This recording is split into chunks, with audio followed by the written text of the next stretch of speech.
Hi guys, welcome back to my channel, Head Chef Mom, and I'm Kendall Lawrence. And today is a very special video. I'm doing a collaboration with the wonderful Chef John Politte at It's Only Food, and he understands that I have a pretty new channel, and he offered very graciously so to do a collaboration video with me and you know, point some potential subscribers in my direction. And I really do appreciate Chef John Politte for that kind and gracious offer, and for offering me his time and his talent today.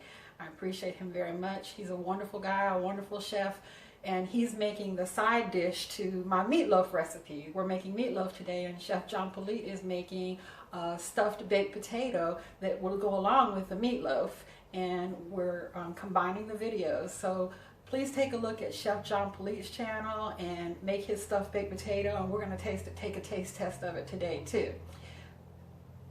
So now we're going to go ahead and look at our ingredients.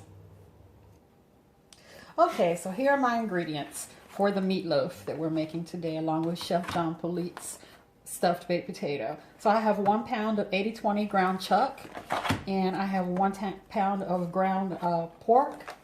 Here I have 4 slices of bread that I soaked with about 1/4 cup of milk.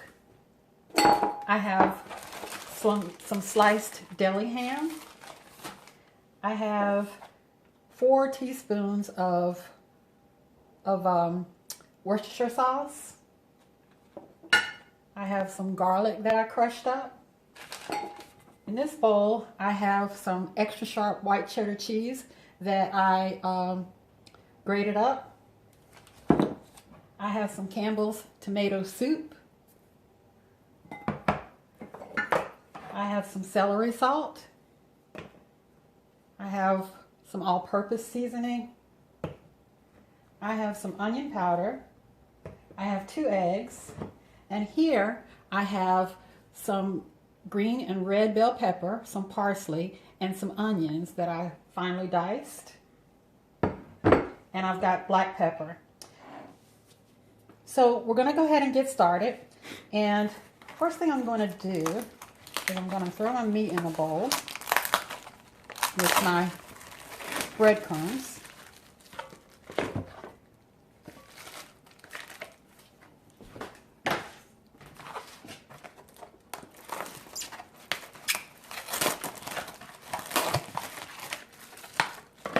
Ground chuck.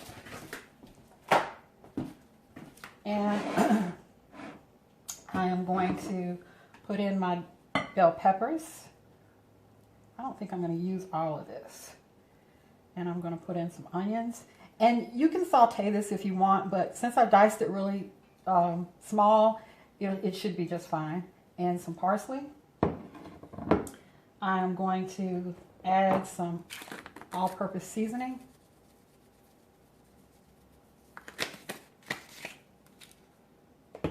Some celery salt, not much.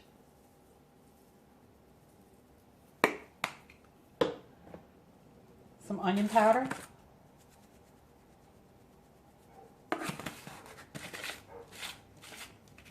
And I forgot one ingredient, just a minute.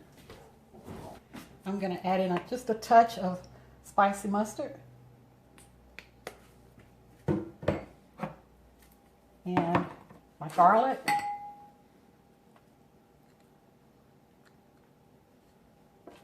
My Worcestershire sauce, some tomato soup. I'm going to put about half the can. I'm going to save this half. And 2 eggs.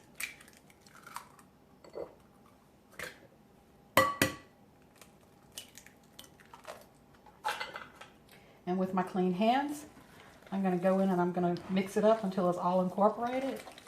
And you don't want to overwork the meat because it'll make your meatloaf tough and dense. And you want it to be light and fluffy, and the milk helps with that. So I'm going to work it just till I get it all combined nicely. And then I'm going to stop.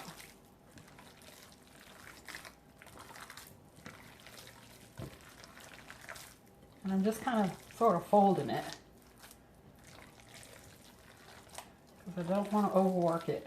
If you want a nice, light, fluffy meatloaf, you don't want a heavy, hard one. That looks pretty good to me. So now what I'm going to do, Frank, can you move that baking dish over for me, please? Thank you.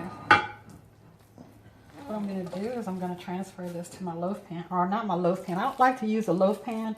I like to use like a 9x13 pan, because when you use a loaf pan, the meatloaf just sits in the grease. And if you use a larger pan, then the grease flows away from the meatloaf. So what I'm doing right now is I'm flattening this out, because I'm going to wash my hands real quick. You can pause. So now I've flattened this out in my pan, and what I'm going to do is I'm going to take my cheese, my extra sharp cheddar that I grated up, and I'm going to just put it down the middle.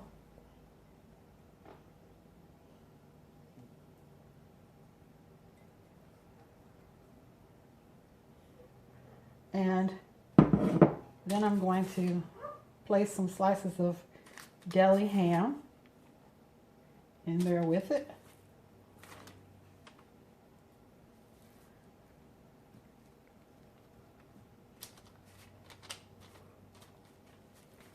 And that seems like enough. Oh, I got one more piece. I might as well put that in there. Then I'm going to form this around it so that when I cut it, the meat and the cheese will be in the middle.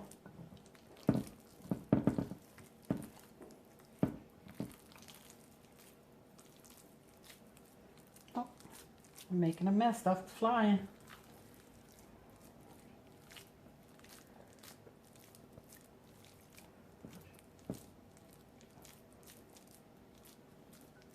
And just form it into a loaf. Just, it doesn't have to be perfect. Just like Chef Politte says, it's only food. And now I'm going to take this remaining tomato soup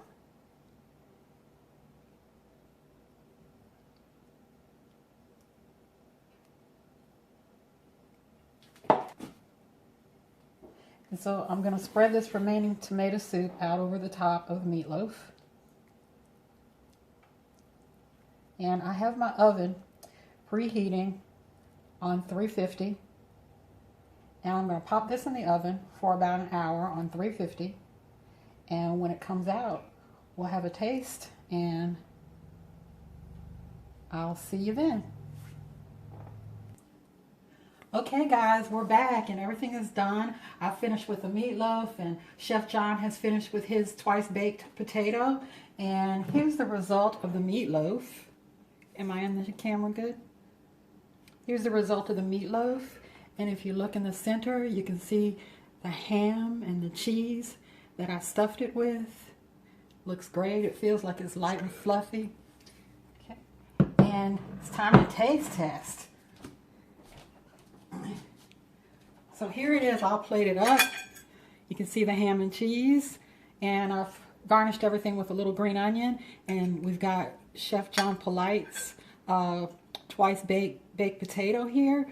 And let's give it a taste test.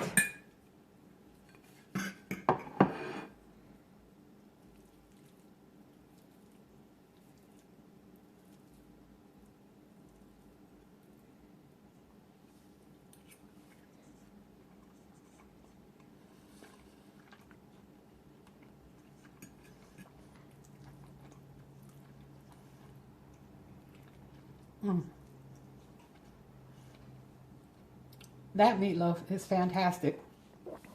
I got some of the ham in there, and I can taste the extra sharp white cheddar. You can taste the tomato soup and all of the wet ingredients that I put in. Really good. Let's taste Chef Politte's twice baked potato. Twice baked potato now.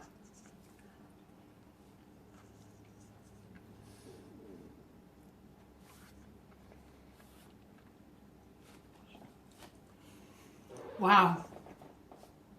That's decadent. Excellent. The bacon, the cheese. Whoa. That is a great potato. All the ingredients, the rosemary. Perfect. Perfect. That was a real man-pleasing meal. That meatloaf and that twice baked potato work so well together. That potato is decadent. Please go to Chef Politte's channel and see how he made it, and give it a try and do it in combination with the meatloaf. You will love it. Again, I want to say thank you to Chef Politte for collaborating with me today. I really do appreciate your efforts, Chef Politte. I want to say thank you to my subscribers. I'll be back next Sunday around this time in the next Sunday evening, and go feed your family. Bye-bye.